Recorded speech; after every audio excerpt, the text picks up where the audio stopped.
Here's your complete, ready-to-use YouTube script exactly as requested. You ever hear the sound of your own well pump kick on and realize it just declared war on the entire neighborhood? Yeah. That was my Tuesday morning, until Karen Voss, clipboard in one hand and righteous fury in the other, came sprinting across the street like I'd just poisoned the town reservoir. Willow Creek Estates, Colorado. Picture-perfect lawns. 0 weeds taller than 3 inches. And an HOA charter thicker than the Bible. Everyone smiles in the group chat. But the second your grass hits 3.2 inches, they're measuring it with a laser. I'd lived here 6 years. Mostly quiet. 6 years ago, Karen started a rumor that my shed was a meth lab because I had too many extension cords.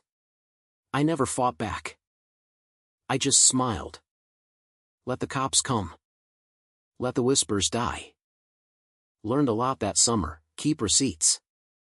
Keep quiet. And never let them see you sweat. So when I finally flipped the breaker on the old well my grandfather drilled in 1987, before this subdivision even existed, I knew exactly what was coming.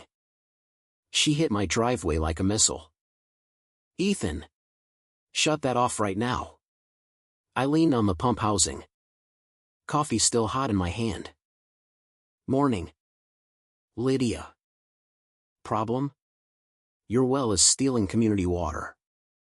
Section 14.7 of the covenants clearly states all water sources within the perimeter are association assets. I actually laughed, couldn't help it. Lydia. This well predates the HOA by 15 years. Deeds on file at the county. It's grandfathered. She flipped her laminated rulebook like a Vegas dealer. Rules evolve. Ethan. Equity demands we all use city water. Your little rebel pump creates an unfair advantage. Behind her. Perfect hydrangeas exploded from her backyard fountain, the one she swore was grandfathered when the board tried to fine her last year. The hypocrisy was so thick you could spread it on toast. By noon, Jerry, the spineless vice president, and Susan the treasurer were on my lawn in matching teal polos, trying to tape a violation notice to my fence. Humidity laughed harder than I did. The paper kept peeling off like it refused to be part of their circus. They still managed to hand me a $500 a day fine notice. I folded it neatly, smiled, and said, "See you in court." They left looking like they'd swallowed a lemon. That night the neighborhood text thread lit up. Ethan's hoarding water. He's driving up everyone's bills. Karen had been busy. I stayed offline. Watched. Waited. Next morning they came back with a red padlock the size of a dinner plate.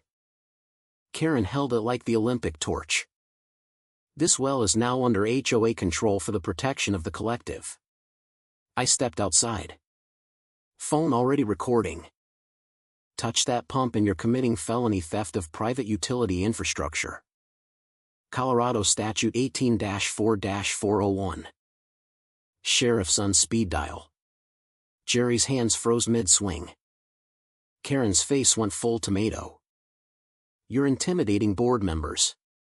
That's against community ambience. Community ambience. I swear she said it with a straight face. Deputy Ramirez arrived 20 minutes later. Took one look at my deed. The 1987 permit. And the HOA's emergency seizure order, then turned to Karen. "Ma'am. This is private property. Chain it and I cite you for criminal mischief." She tried the binder again. But Section 41B. Section 41B doesn't override state law or a deed older than your subdivision. Have a nice day. He drove off. Karen stood there vibrating with rage. Then hissed. "This isn't over. Ethan. The state will hear about your unregulated industrial well." She filed the complaint that same afternoon, claimed I was depleting the aquifer and endangering public health. I forwarded my records to the Colorado Division of Water Resources before she even hit send. 2 weeks later the state engineer called me personally. Mr. Hayes. Your well is pristine. Outputs 35 GPM. Better than city pressure in this zone. We'd like to register it as a micro-utility. You'd be exempt from HOA interference and could legally sell water rights if you wanted. I accepted on the spot. Karen's crusade had just handed me a golden ticket. She found out at the next emergency board meeting, held on her front lawn because the HOA clubhouse has bad acoustics. I heard the scream from my kitchen. She called an emergency neighborhood vote to ban private utilities. Half the street showed up just to watch her melt down. Then the sabotage started. First attempt, Karen and the treasurer. Neon yellow HOA safety patrol vests glowing like road flares. Creeping through my hedge at 3 p.m. Looking for the electrical disconnect. I stepped onto the deck with my phone live streaming to the neighborhood group chat. Iced tea. Folks? Or should I just call the sheriff now? They scattered. Karen tripped into my petunias. Stood up covered in dirt and petals. And shrieked. You created a hostile environment. The video hit 187 views before she reached her porch. Second attempt, 2:17 a.m. For shadows with bolt cutters. My floodlights snapped on. Two-way speaker crackled, smile. You're on camera. Sheriff's already dispatched. They dropped the tools and ran. Deputy Ramirez caught Karen hiding behind her own mailbox. He wrote the ticket while she sputtered about HOA immunity. He laughed so hard he had to lean on the cruiser. The state hearing was the main event. Sterile conference room. Fluorescent lights buzzing. Karen arrived in full power blazer mode. Shoulder pads sharp enough to cut glass. Binder so thick it needed its own chair.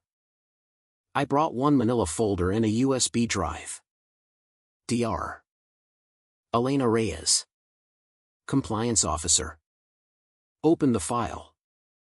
Well, passes every safety and purity test. Higher quality than municipal supply in this sector. Karen shot up. This man is bribing the state. Private wells are anti-community. Dr. Reyes didn't blink. HOA covenants are private contract law. They cannot override pre-existing property rights or state utility statutes. Then she hit play. Night vision footage of Karen and the bolt cutters. Daylight footage of the hedge crawl. Audio of her screaming abort. Retreat, like a budget Navy SEAL. The room went graveyard quiet.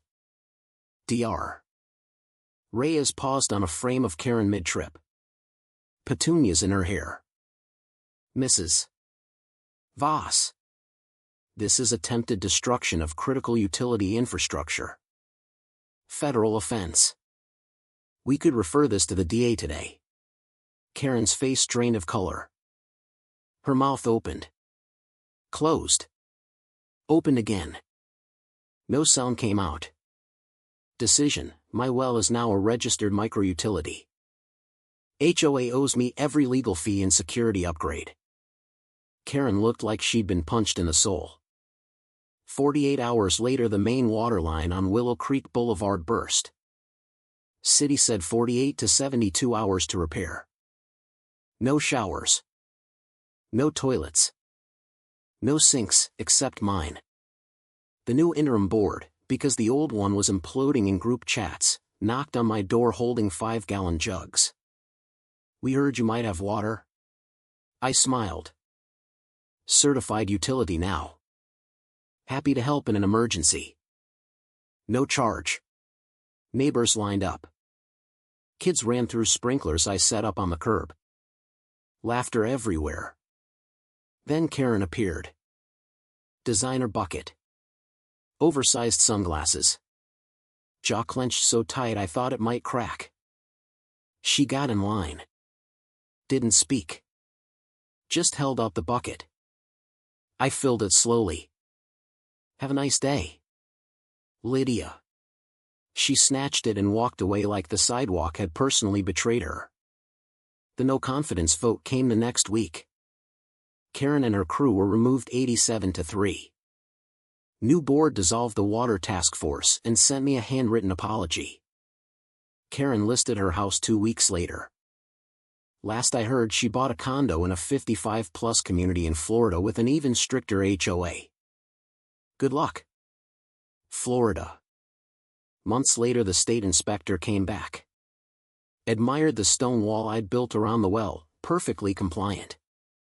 Of course, and chuckled. If every homeowner fought like you, I'd be unemployed. I stood there that evening, listening to the steady thump of the pump pulling clean water from 280 feet down, and realized something simple: sometimes the most powerful thing you can do is stay quiet. Stay legal. And let their own rules drown them.